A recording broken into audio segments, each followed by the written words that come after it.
Imaginez, le soleil disparaît lentement derrière les dunes d'un désert infini. La chaleur laisse peu à peu place au froid de la nuit. Votre caravane progresse lentement, très lentement. Seul le bruit des sabots trouble le silence, puis les chameaux s'arrêtent, sans raison. Ils refusent d'avancer. Le vent cesse brusquement de souffler, et quelque part dans l'obscurité, un rugissement grave et profond.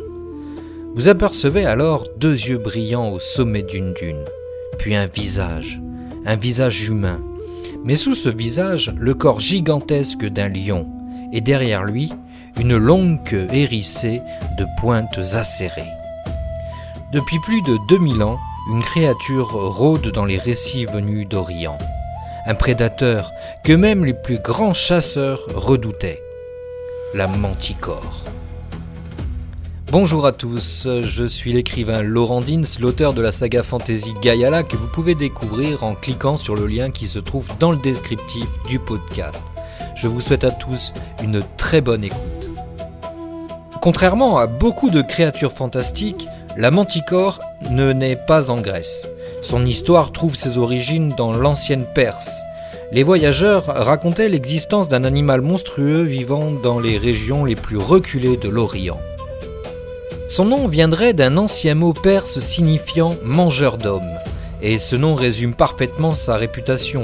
La manticore n'est pas un gardien, ce n'est pas un protecteur, c'est un chasseur. Elle traque, elle poursuit, elle tue. Et selon les récits antiques, très peu de voyageurs survivaient à une rencontre avec elle. Il est clair que la manticore semble réunir les pires qualités de plusieurs animaux. Le corps du lion, symbole de la puissance, une queue semblable à celle d'un scorpion, symbole du poison, et un visage humain. Pourquoi un visage humain ? Eh bien parce que le visage dérange, il crée une proximité, une illusion, avant de révéler le monstre. Dans certaines légendes, la manticore est même capable de parler, ou d'imiter la voix humaine en tout cas. Comme si elle utilisait l'intelligence contre ses proies. Elle n'est pas seulement forte, elle est rusée. Il fut une époque où les grandes routes commerciales reliant l'Europe à l'Asie étaient remplies de dangers. Les voyageurs revenaient parfois après plusieurs années. Ils racontaient ce qu'ils avaient vu, mais aussi ce qu'ils croyaient avoir vu. Un grand félin aperçu dans la pénombre, un scorpion géant, des cris inconnus dans la nuit. Peu à peu, les récits se mélangeaient. Les descriptions devenaient plus extraordinaires. Et la manticore prenait forme, lentement. Comme beaucoup de créatures fantastiques, elle est peut-être née de plusieurs observations réelles, mais transformées par l'imagination. Aujourd'hui, la manticore est devenue une créature incontournable de la fantaisie.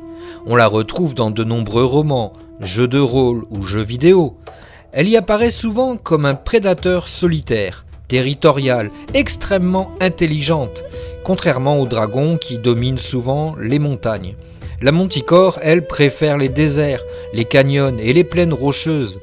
Elle chasse avec patience, elle observe, puis frappe au moment idéal. Dans certains univers fantasy, elle protège d'anciens temples oubliés. Dans d'autres, elle est utilisée comme monture pour des sorcières, des sorciers ou des seigneurs de guerre. Mais une chose demeure. Croiser une manticore signifie rarement que l'on rentrera vivant. Mais alors pourquoi la manticore continue-t-elle encore aujourd'hui de nous fasciner ? Eh bien c'est très simple, elle représente une peur très ancienne, la peur du prédateur invisible, celui qui attend, qui observe, qui connaît mieux son territoire que vous. Et elle nous rappelle également une chose importante. Toutes les créatures fantastiques ne sont pas destinées à protéger des trésors ou des royaumes. Certaines ne cherchent qu'à survivre. Et dans cette quête, l'homme peut devenir une proie facile. Le moment est venu. Fermez les yeux. La nuit est tombée sur le désert. Les étoiles illuminent les dunes infinies. Votre feu de camp s'éteint doucement. Autour de vous, le silence, puis une empreinte apparaît dans le sable, immense, fraîche. Quelque chose est passé tout près. Vous levez les yeux et au sommet d'une dune, une silhouette vous observe. 2 yeux brillants, un sourire presque humain, puis elle disparaît dans l'obscurité. Car certaines créatures ne vivent pas dans les châteaux, ni dans les forêts. Elles vivent là où l'horizon semble ne jamais finir. Et tant qu'il existera des terres inconnues, des voyageurs et des légendes racontées autour d'un feu, la manticore continuera de rôder dans les déserts, dans la fantaisie et dans l'imagination de ceux qui osent encore explorer l'inconnu. Si cet épisode vous a plu, n'hésitez pas à le partager, à commenter, à liker. Je suis l'écrivain Laurent Dins, l'auteur de la saga fantasy Gaiala, et je vous souhaite à tous un excellent week-end.